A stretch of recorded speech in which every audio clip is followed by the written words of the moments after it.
Aujourd'hui, je vous parle de Tulum et vous donne quelques tips sur la destination. Tout d'abord, ce qu'il faut savoir, c'est que la ville se situe au sud de la Riviera Maya, dans les Caraïbes. Tulum, c'est un village de pêcheurs qui, jusqu'à la fin du XXe siècle, était complètement inconnu des voyageurs. En 20 ans, la ville a été découverte et est devenue une destination phare de la région, mais ce n'est pas forcément quelque chose qui lui a réussi. Tulum est connu pour les cénotes, mais également pour les fameuses ruines mayas au bord de la mer et réputées dans le monde entier. L'accès en voiture est relativement facile, mais c'est un véritable parcours du combattant.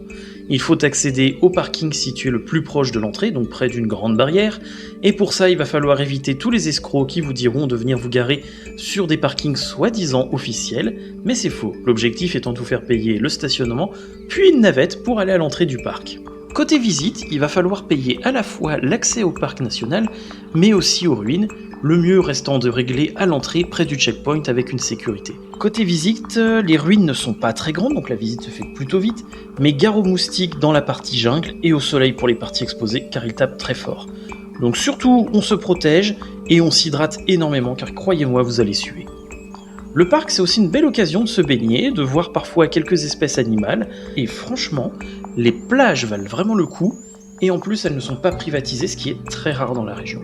Côté village ou ville de Tulum, les déplacements se font très bien en vélo, mais au vu des températures, je conseillerais plutôt la voiture car c'est peu cher et ça vous permettra de visiter toute la région. Et en plus de ça, ça vous permettra de trouver un logement plus abordable, que ce soit en périphérie de la ville ou dans la zone hôtelière sur des hôtels un peu plus excentrés. Enfin, dernier conseil, fuyez les taxis. La plupart d'entre eux pratiquent des tarifs prohibitifs. Pour conclure, je dirais que Tulum est une destination sympa, mais qui hélas a perdu beaucoup de son charme d'antan. Ça reste une belle étape dans un voyage plus global dans la région.